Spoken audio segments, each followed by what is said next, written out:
personalmente antes del culto. Bien, un saludo para todos los que todavía no hemos podido saludar de manera personal.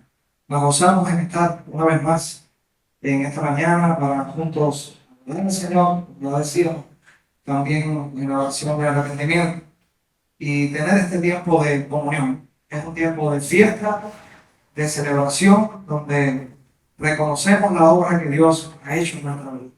Por gracia estamos aquí, el favor inmerecido de Dios, y por su gracia un día estaremos en la eternidad, adorar por siempre, ¿verdad? Esa es nuestra esperanza como cristianos. Bien, continuamos con la serie que ya hace 2 domingos iniciamos acerca del libro de Romanos. Hemos estado estudiando el primer capítulo y el segundo, o sea, el primer capítulo, básicamente. 2 estudios que hicimos ya en el primer capítulo. Y en el día de hoy vamos a dar continuación a esa secuencia por capítulo, tal y como lo iniciamos. La semana pasada, en el capítulo 1, veíamos cómo el pasaje bíblico nos mostraba que la humanidad en general ha rechazado a Dios y que la ira de Dios ha sido revelada, manifestada de muchas maneras. Concluíamos en ese capítulo analizando cómo llega el punto que la Biblia declara que Dios ha entregado al ser humano en su pecado, en los desavíos de su corazón, en su falta de entendimiento acerca de Dios. Y dice la palabra de Dios que Él los ha entregado. O sea, decíamos la semana pasada que los ha dejado a la deriva. Siempre hicimos la aclaración la semana pasada, hoy volvemos a hacerla. Nada se escapa del control de Dios. Cuando la Biblia dice que Dios nos ha entregado, siempre Dios tiene límites en esto. El hombre no va a ir más allá de lo que Dios le permite. El hombre no va a causar o generar más destrucción de la que Dios en su soberanía permite. Pero vemos cómo el hombre va manejando su vida conforme a los antojos de su corazón, hasta que llega un punto cuando Dios quiere y pide un plan, toma aquellos que van a ser sus hijos. Y por eso estamos en esta mañana aquí, ¿verdad? Entonces, veíamos que la humanidad en sentido general está bajo el juicio de Dios, bajo la ira de Dios. Ahora, el capítulo 2 habla de otro grupo de personas, de una nación, que la Biblia, se ve la Biblia de manera distinta al resto, a tal punto que hay versículos, que ahora mismo veremos algunos, donde se presenta a la humanidad completa y a esa nación como un agente independiente. ¿Cuál será la nación? La nación de Israel. Esa nación que Dios formó, llamó a un hombre, y a través de ese hombre y su descendencia forma una nación con un propósito. A través de esa nación vino toda la revelación de la palabra de Dios. Fueron dados los pactos, las promesas, vinieron los profetas anunciando a Cristo, y precisamente Cristo también viene consanguíneamente derivado de esa nación, de la nación de Israel, el pueblo judío, también llamado así en el libro de Romanos. Entonces vamos a ver en el capítulo 2 cómo también la nación de Israel, no vamos a analizar el capítulo 2 completamente, pero queda como tarea para la casa. Lean el capítulo 2 y van a ver cómo hay un momento en que el apóstol Pablo, inspirado por el Señor, le dice a esta nación: tú no eres mejor, no eres privilegiado, ni tienes el derecho de juzgar a los demás, porque no han recibido como tú la ley de manera directa, la revelación de manera directa. Entonces, en la mañana de hoy, veremos 3 cosas importantes. Una, veremos cómo la nación de Israel está en la misma categoría que el resto de la humanidad. En segundo lugar, veremos una vez más otra descripción de manera muy poética de la condición de pecado que hay en el ser humano. Y en tercer lugar, veremos una presentación que hace el capítulo 3 de Romanos del Evangelio.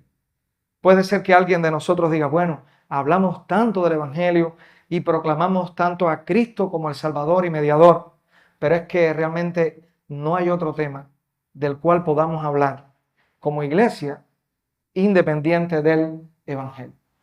Es la razón por la cual estamos aquí, es también la razón por la cual hay una transformación y es la razón por la cual también tenemos la esperanza de que un día estaremos en la presencia de Dios para siempre. Por lo tanto, cualquier tema, asunto, crisis en la vida, donde se trata en el contexto, en el fundamento que se va a tratar y buscar solución y buscar el consuelo, el bálsamo, la dirección, precisamente es en el Evangelio de Jesucristo. De lo contrario, tendríamos una conferencia acerca de autoayuda, algún recurso fuera extra bíblico para resolver nuestros problemas. Pero entendemos que la Biblia es suficiente para todos los asuntos que tienen que ver con fe, conducta, vida en el Señor, y en el Evangelio todo comienza a ser armonizado en nuestra vida. Lo vamos a ver en esta mañana en los pasajes que vamos a estudiar. Tenemos una oración para luego ir al texto bíblico. Señor, te agradecemos por esta nueva oportunidad. Gracias porque ya hasta aquí hemos podido proclamar a través de canciones tu nombre, tu presencia, tu amor, tu gracia, tu salvación. Y hemos también proclamado la necesidad que tenemos de ti. Gracias por esta oportunidad también de compartir tu palabra. Pedimos tu dirección para ella. En el nombre de Jesús, amén. Bien, vamos a comenzar entonces en Romanos capítulo 2. Y como ya decíamos, no vamos a estudiar todos los versículos de Romanos 2 y de Romanos 3, sino que vamos a ir a textos que no los vamos a sacar de su contexto, pero vamos a ir a versículos que son puntuales y que resumen la idea completa del capítulo. Entonces, ya estamos ahí, Romanos capítulo 2, y vamos a comenzar analizando primeramente, como ya dijimos en la introducción, cómo Israel es equiparado, es decir, es puesto al mismo nivel, en la misma categoría, delante de Dios que el resto de la humanidad. Bueno, hay tres textos que vamos a ver. Dos de esos versículos están en Romanos capítulo 2. Vayamos al versículo 9 de Romanos capítulo 2. Dice así: tribulación y angustia sobre todo ser humano que hace lo malo. El judío primeramente y también el griego. De momento decimos, bueno, el griego se está refiriendo a un país, a gente que vive en una nación específicamente. Bien, Romanos en muchas ocasiones usa este término, pero es para referirse de manera genérica a todos los gentiles, como en otras ocasiones también es usado, a toda la humanidad. Es decir, a todos los que no pertenecen al pueblo de Israel. Entonces, este texto está hablando en un contexto de juicio.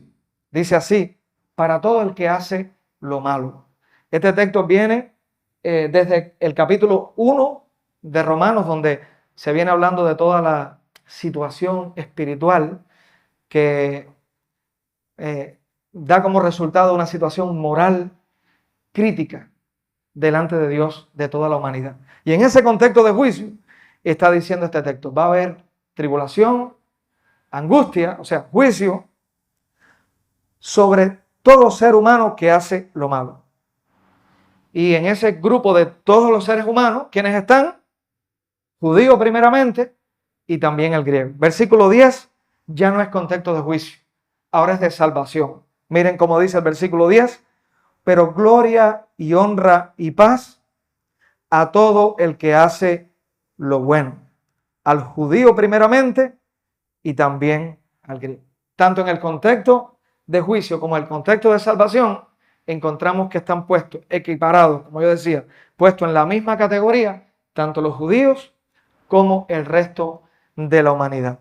Otra cosa para ir introduciendo y esclareciendo: cuando habla este pasaje, en el versículo 9 de hacer lo malo y en el versículo 10 de hacer lo bueno, no quiere decir que por obras, por una buena conducta, el ser humano se va a salvar.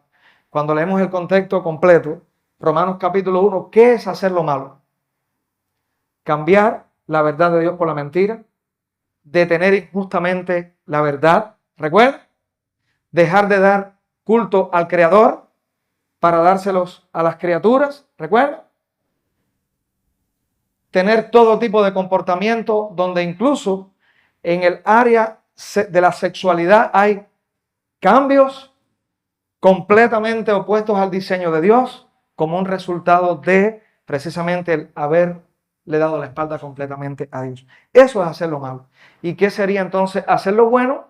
Por supuesto que todo lo contrario. Sería mirar a Dios, su plan, su diseño, que ahora, ¿cómo lo resumiría el libro de Romanos en una sola palabra? Creer en el Evangelio, ¿verdad? Y eso es lo que vamos a ver al final del estudio. Bien, se reafirma esta categoría de judíos y griegos en una misma condición en el capítulo 3, el versículo 9. Miren cómo dice.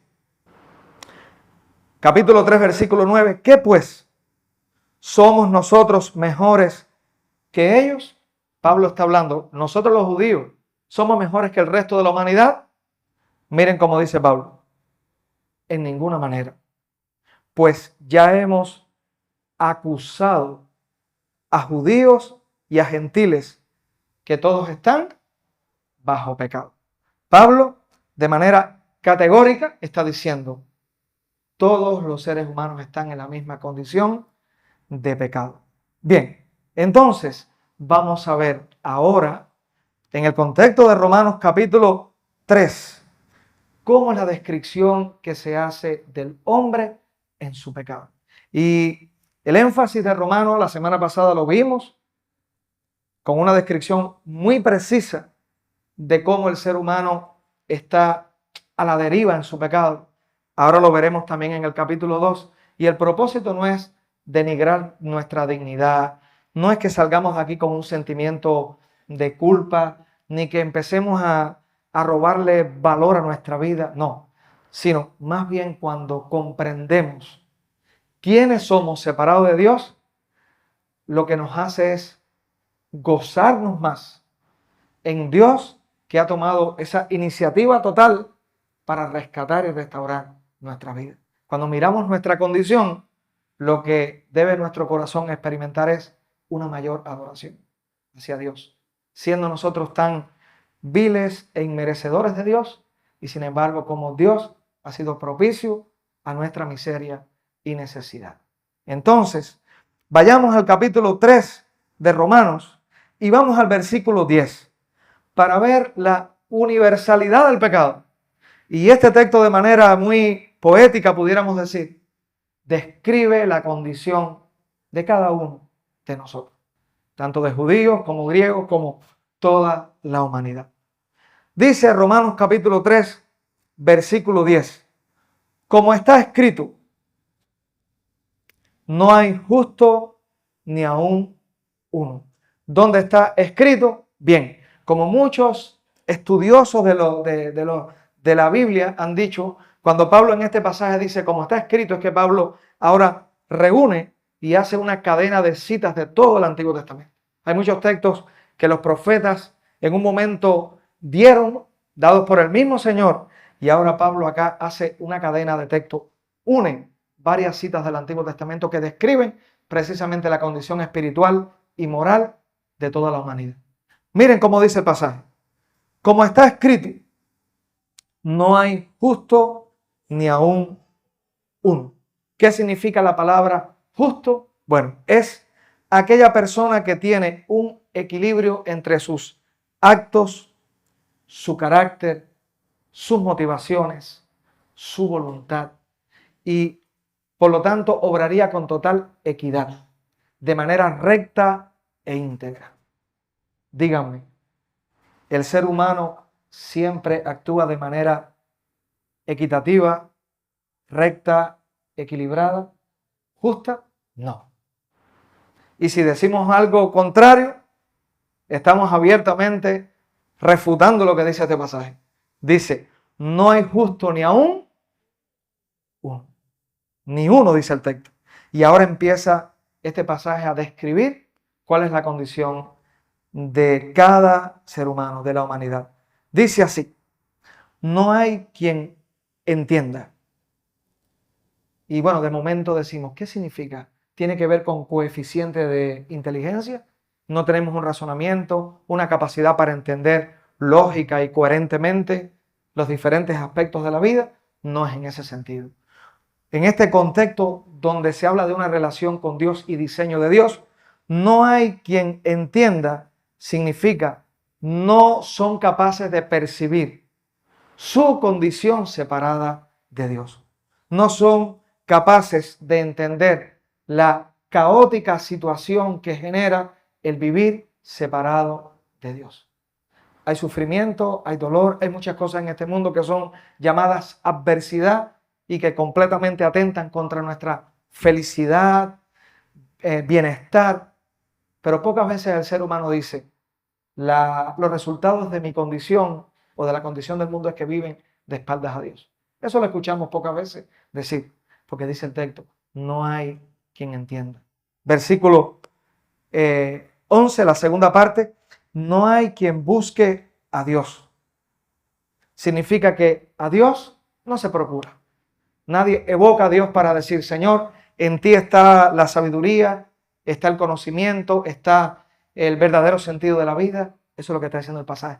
Nadie busca a Dios.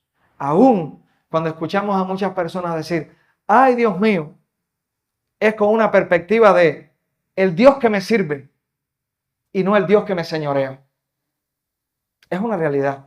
Todos desean las bendiciones de Dios. Todo ser humano.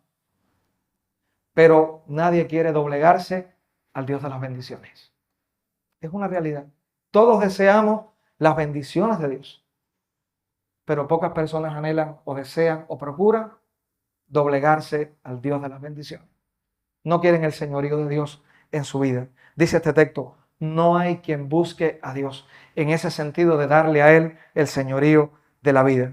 Todos se desviaron. Eso significa que dejaron a Dios, dejaron su ley, dejaron lo que Él estableció para el ser humano, muy claramente expresado en Romanos capítulo 1. Todos se desviaron, a una se hicieron inútiles. Y esta palabra inútil no responde a las habilidades que yo tengo como ser humano para desempeñar y desenvolver mi vida, sino inútiles con respecto a Dios, su verdad, su voluntad, su soberanía, rendirle adoración. En otras palabras, todos se hicieron o todos se inclinaron a arruinar completamente la relación para la cual Dios nos creó, que era para vivir en una comunión con Él.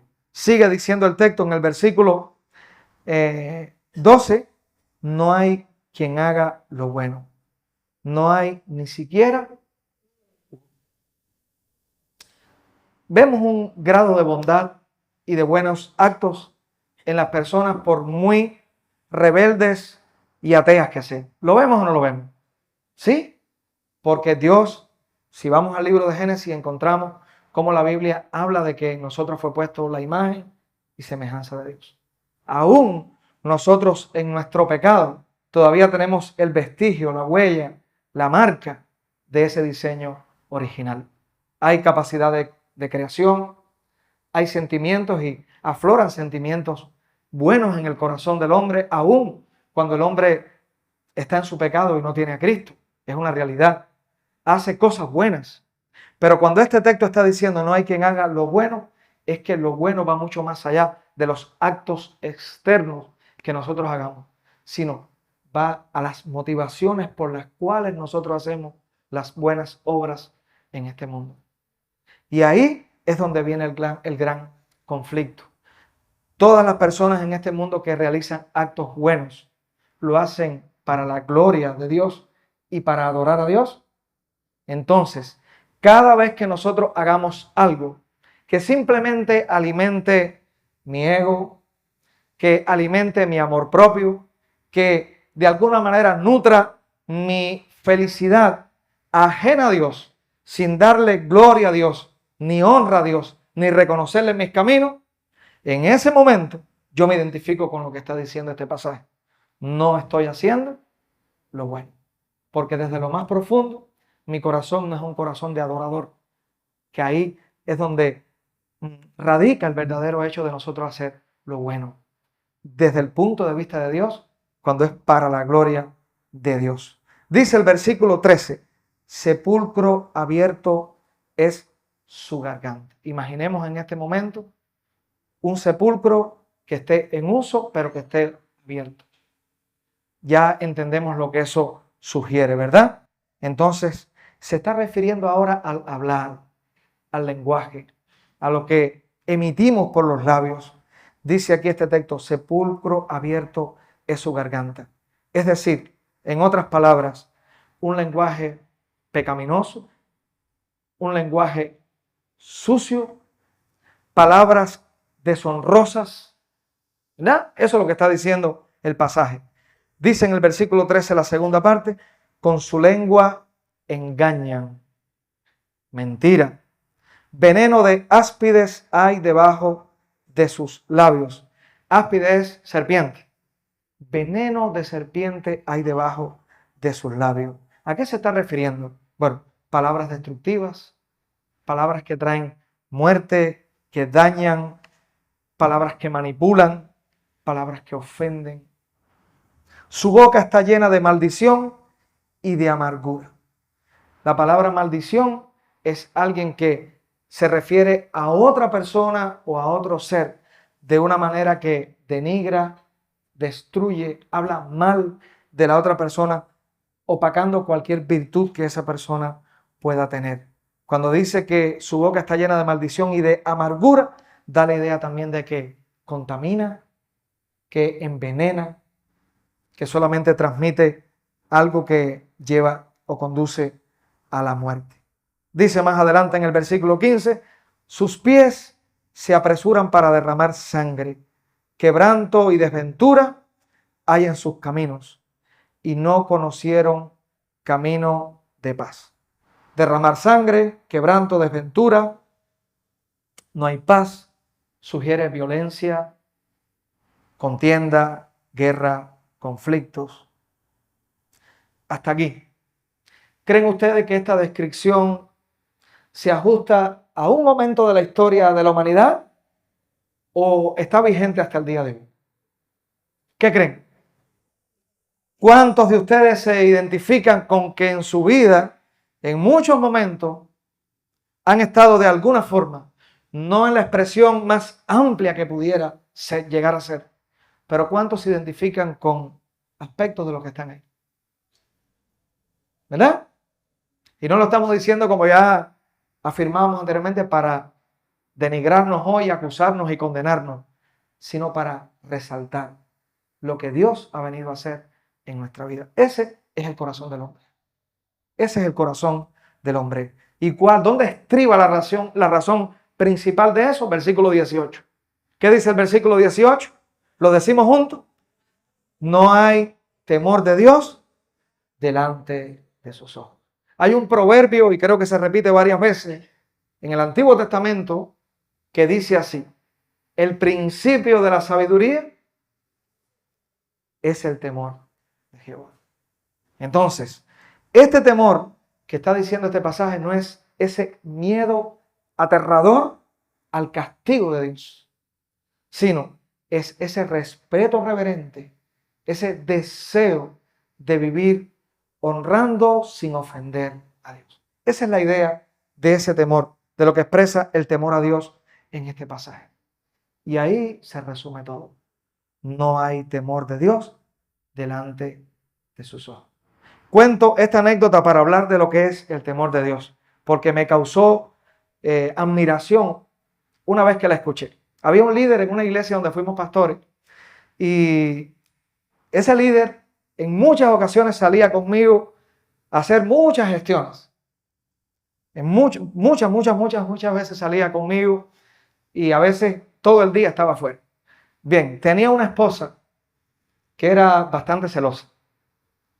Independientemente de que saliera conmigo, no me veía a mí como el santo protector. Entonces, siempre celaba a su esposo. Y en una ocasión, ¿pero dónde fueron? ¿Y qué hicieron? Siempre con mucha inquietud. Y en una ocasión, esta fue la respuesta de su esposo. Mira, y la dio delante de mí. Le dijo: tú eres mi esposa, me casé contigo, hicimos una boda en un ámbito cristiano, juré que iba a serte fiel, que iba a estar siempre contigo, en las buenas y en las malas. Por lo tanto, le dijo él, descansa no en que yo te voy a ser fiel a ti. Descansa en que yo le voy a ser fiel a Dios. Y eso cambió completamente la perspectiva. El temor a Dios es quien le llevaba a ese hermano, a ese líder, a ser fiel a su esposa. No es igual, no es lo mismo. Simplemente mirar al compromiso horizontal, humano, llano, a que está involucrado en ese compromiso directamente el temor a Dios y el honrar a Dios. Eso cambia todas las cosas. Entonces, este pasaje está diciendo, no hay temor de Dios delante de sus ojos. Por lo tanto, en esa marca que todavía queda en el ser humano de la imagen de Dios, de la imagen y semejanza, el ser humano hoy puede hacer compromiso. El ser humano hoy puede desear ser fiel en sus relaciones, en sus compromisos de negocio, en muchos ámbitos de la vida. Pero cuando no está el temor a Dios, es un compromiso simplemente horizontal. Puede ser que en un momento, como no está, vamos a decir, un compromiso más trascendental, que es con el Dios que creó todas las cosas, que es con el anhelo de honrarle a Él, puede ser que de una manera más fácil ese compromiso y esa fidelidad puedan ser rotos. Porque en esta relación, a aquel que nosotros deseamos temer, nos va a ayudar, nos va a fortalecer, va a conducir nuestras vidas para que podamos llegar a ser fieles, a ser adoradores. No es que simplemente tampoco el compromiso es desde mi persona, como un simple ser humano, hacia ese Dios distante, sino es un compromiso, una relación a la cual Él me ha llamado, donde Él me llama a ser fiel, pero Él me va a conducir por ese camino de fidelidad. Todo está en Él. Es una iniciativa de Él y el que comenzó la obra la va a perfeccionar, ¿verdad? Entonces, no hay temor de Dios delante de sus ojos. Bueno, ya mirando esa lista de manera muy poética que describe accionar del hombre, la manera de hablar del hombre, las motivaciones del corazón del hombre, debiéramos hacer una pausa para pensar de manera más profunda. ¿Por qué veneno de serpiente en la boca? ¿Por qué la maldición? ¿Por qué la guerra en el corazón? ¿Por qué el derramar sangre? Si miramos más profundamente el corazón a la luz de nuestra propia experiencia. Cuando hay palabras de maldición y amargura, ¿son palabras que salen de un corazón sano? ¿O hay algo más profundo que es lo que causa que se exterioricen todas esas cosas malas? Dice Jesús en los evangelios, de la abundancia del corazón, habla la boca. Así que, profundizando un poquito en esta lista, vamos a leerla otra vez, de una sola vez, sin explicarla. Dice así, porque es bastante breve. Como está escrito, no hay justo ni aun uno. No hay quien entienda, no hay quien busque a Dios. Todos se desviaron, a una se hicieron inútiles. No hay quien haga lo bueno, no hay ni siquiera uno. Sepulcro abierto es su garganta, con su lengua engañan. Veneno de áspides hay debajo de sus labios. Su boca está llena de maldición y de amargura. Sus pies se apresuran para derramar sangre, quebranto y desventura hay en sus caminos, y no conocieron camino de paz. No hay temor de Dios delante de sus ojos. Miren, mis hermanos, esa lista está hablando de falta de identidad. Cuando la persona, el ser humano, no tiene una identidad clara. ¿Quién soy? ¿Para qué estoy aquí en la tierra? ¿Cuál es mi propósito de existencia? ¿Hay alguien superior a mí al cual yo le debo honra, adoración, reverencia? No hay una identidad clara y por lo tanto genera mucha incertidumbre.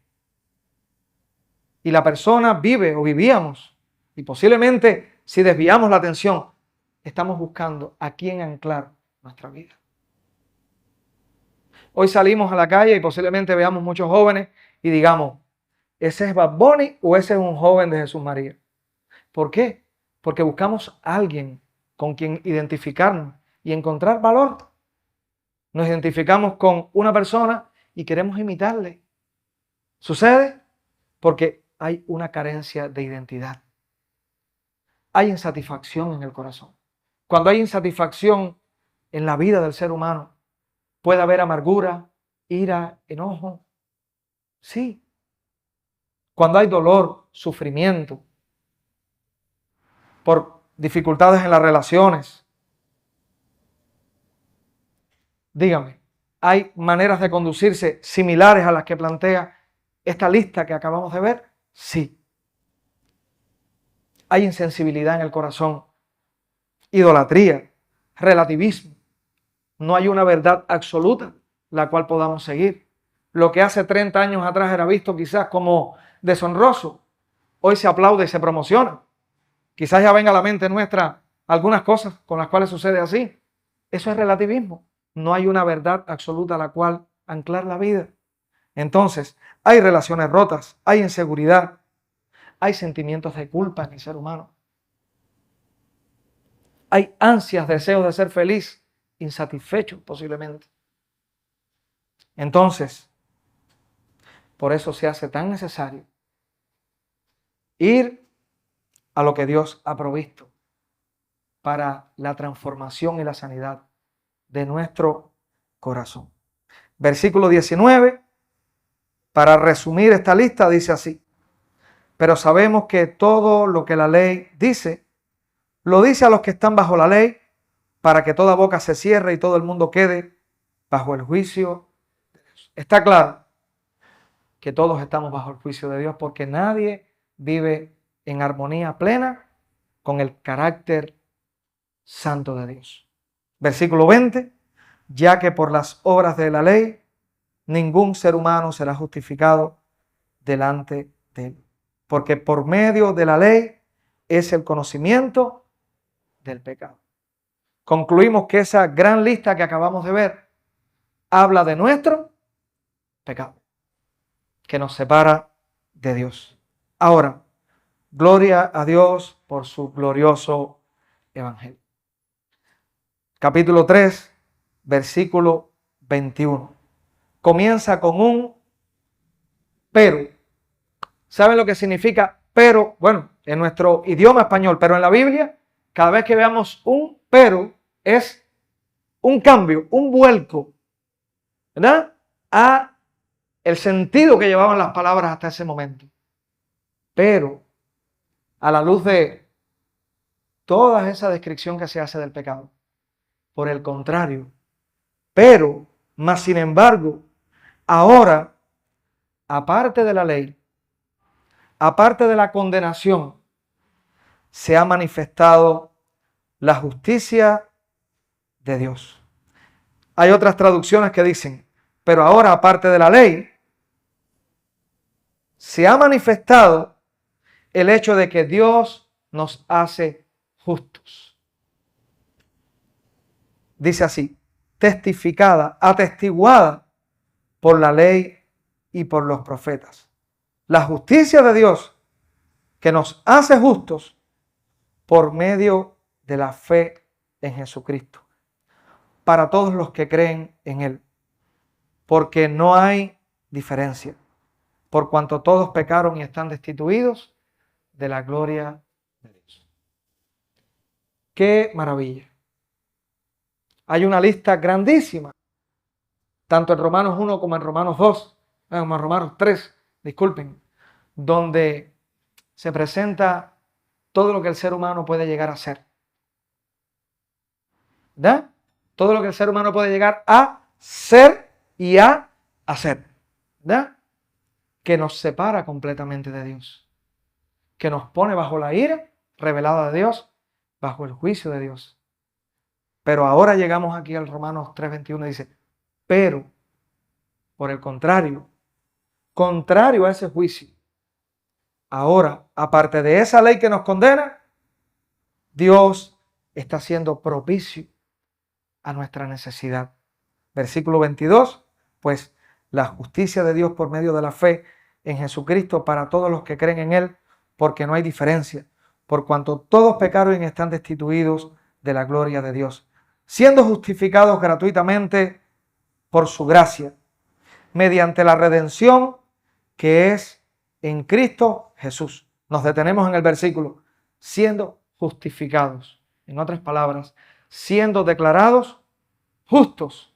Sin embargo, acabamos de leer en Romanos 3:10 que no hay justo ni aun uno. Es decir, que de manera práctica, en mi vida práctica diaria, yo hoy todavía no soy 100% absolutamente justo.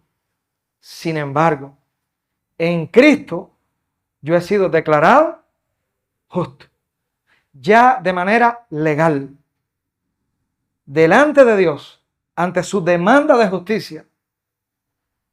Ya yo he sido declarado en Cristo justo. ¿Y de qué manera ha sido esa justificación?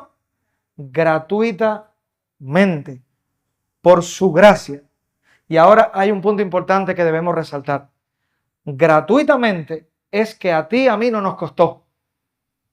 No pagamos nada.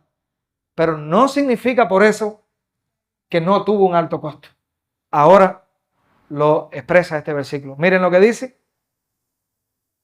Gratuitamente por su gracia, por su favor inmerecido, mediante la redención que es en Cristo Jesús.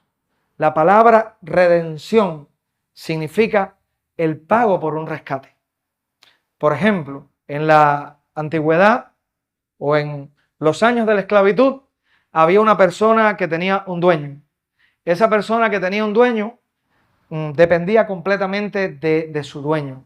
No tenía derechos, no tenía privilegios, no tenía autoridad ni potestad sobre él mismo, sino que se debía completamente a aquel que pagó por él. ¿Verdad? Esa persona esclava, la única manera de ser libre, bueno, una es que el dueño la liberara. La otra es que alguien la redimiera.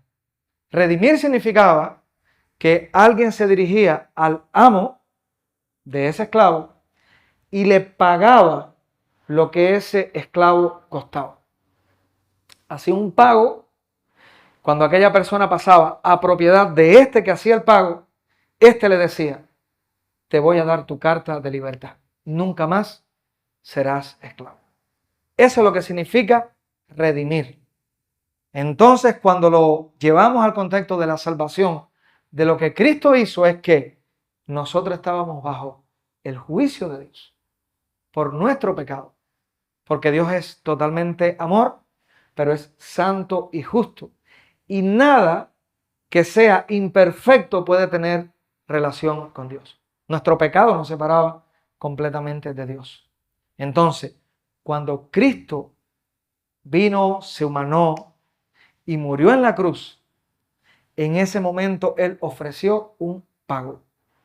El pago a la justicia de Dios. Yo merecía condenación por mi pecado. Cuando Cristo muere en la cruz, Él lleva consigo mi condenación. Él pagó en mi lugar. Entonces, en ese momento, al él pagar en mi lugar, yo he quedado libre completamente. Él pagó por mí. Él me redimió. Entonces, salgo de la esclavitud del pecado. Salgo de la mira del lente de juicio de Dios.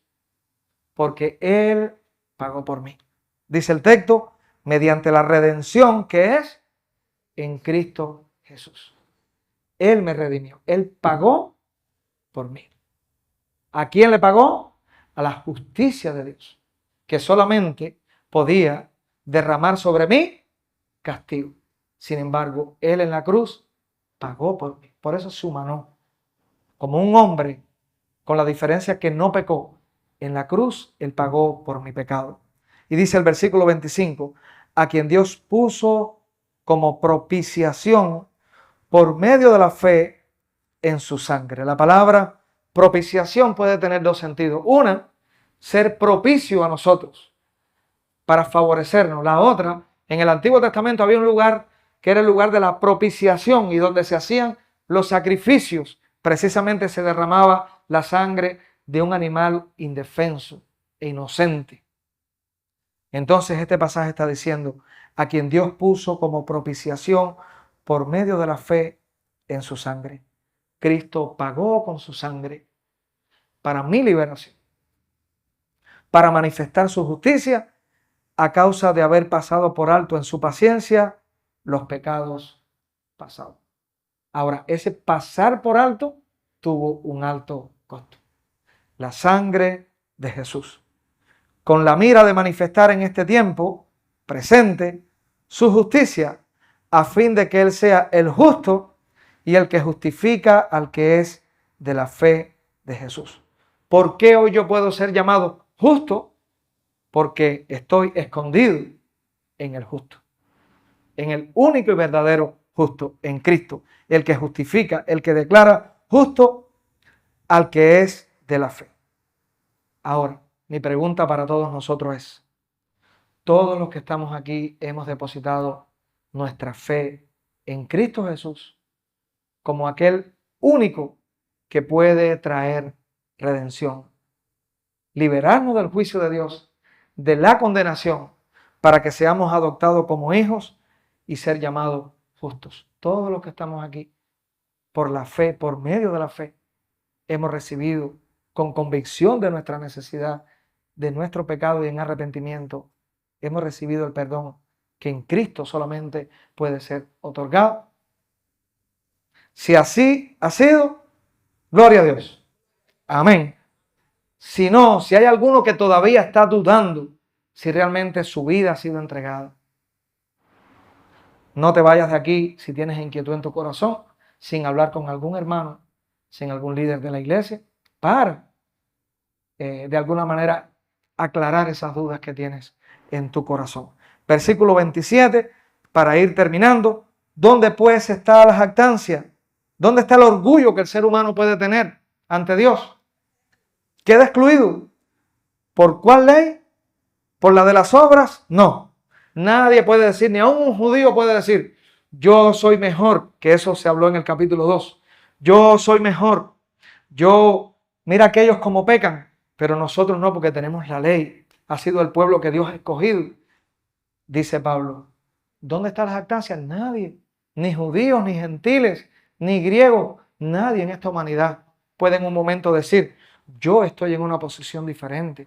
No hay un pastor, predicador, maestro, líder de una iglesia, anciano por muchos años que lleve la fe, que pueda decir, yo merezco más, yo estoy en una posición diferente. Es verdad que Dios quizás nos lleve en un proceso de crecer, de madurar, y quizás no todos vayamos a la misma velocidad, por decirlo de alguna manera, o quizás estemos en un punto, viene una crisis y parece que retrocedemos. Todas esas cosas las pasamos en este proceso hasta que Cristo regrese. Pero no obstante, no hay una virtud en nosotros que nos haga de alguna forma ser mejor que otros o ser motivo para gloriarnos.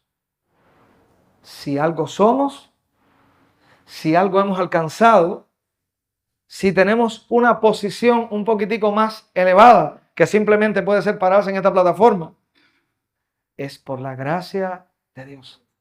Es por lo que Dios hace. Leemos otra vez el versículo 27.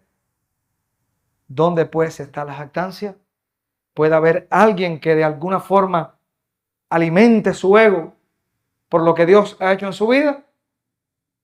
No nos olvidemos que si algo somos, es porque ha sido su gracia, su obrar en nuestra vida. Así que, ¿dónde pues está la jactancia? Queda excluida. ¿Por cuál ley? ¿Por la de las obras? No. ¿Porque hayamos alcanzado algún mérito? No. Sino por la ley de la fe. Concluimos pues que el hombre es declarado justo por fe sin las obras de la ley. ¿Es Dios solamente de los judíos? ¿No es también de los gentiles? Claro, ciertamente también de los gentiles, porque Dios es uno y Él justificará por la fe a los de la circuncisión, que es el antiguo pacto con los judíos, y por medio de la fe a a los de la incircuncisión, que somos nosotros, la iglesia y el resto de la humanidad. Luego, por la fe, invalidamos la ley en ninguna manera, sino que confirmamos la ley. Es decir, ¿qué es la ley? Todo lo que Dios estableció espiritual y moralmente para el hombre. ¿La ley es abolida con el Evangelio? No. Lo que pasa es que la ley es quien nos demuestra que necesitamos a Cristo. Pensemos ahora mismo, para poner una analogía. Alguno de nosotros sufre una fractura. Nos fracturamos un hueso y vamos al hospital, se nos hace una radiografía. ¿Qué hace la radiografía? Nos muestra el lugar exacto, preciso, donde está la fractura. ¿Pero la radiografía nos va a sanar? No. Ahí viene entonces el yeso, entablillar, bueno, todo el proceso que requiera la fractura. Igualmente la ley. ¿Qué hace la ley? Nos muestra dónde está nuestra fractura espiritual. Nos muestra cuál es nuestro pecado. Y nos conduce entonces ¿a dónde? Al tratamiento adecuado. A Cristo para salvación de nuestra vida. Conclusión, yendo otra vez a aquella lista. Cuando Cristo nos declara justo, cuando en Cristo hay redención, cuando hay rescate, todas esas aristas de la vida que a partir del versículo 10 fueron descritas, van a comenzar a sanar. Nuestra manera de pensar, nuestro entendimiento, nuestra manera de buscar a Dios, nuestra manera de hablar, nuestras motivaciones, todo comienza en un proceso de restauración. Y es importante que estemos conscientes de esa realidad. Hay salvación, hay perdón de pecados, pero hay un comienzo de sanidad de tu corazón y mi corazón. Y todos lo necesitamos. Somos susceptibles, nos ofendemos fácilmente, nos herimos fácilmente. Es muy fácil en un momento determinado caer en la trampa de querer engordar nuestro ego, nuestro orgullo. Nos gusta el reconocimiento. Nos herimos cuando alguien no nos saluda. ¿Pasa todo eso? A veces puede ser que todavía esté la tendencia de imitar a alguien porque no tengo una identidad clara de quién soy o como a quién debo parecerme o qué patrón debo adoptar. Puede que haya dolor, sufrimiento en tu corazón por frustraciones, fracasos del pasado. Puede que haya en tu corazón hoy sueños que se rompieron y que nunca han podido de alguna manera cumplirse en tu vida. Y llegamos al Señor, llegamos a Cristo con ese paquete incluido. Llegamos con ese paquete. Y puede ser que vengamos acá el domingo y digamos gloria a Dios, aleluya, y cantemos fervientemente, y eso es algo bueno, genuino, auténtico para el Hijo de Dios. Pero puede ser que cuando estés a solas y nadie te vea y mires a tu corazón, todavía haya dolor, haya insatisfacción, haya pequeñas guerras, pequeñas batallas que se están librando todavía. Dios quiere trabajar en cada una de esas áreas. Y por eso es tan importante que miremos la lista de Romanos capítulo 1 y la lista de Romanos capítulo 3.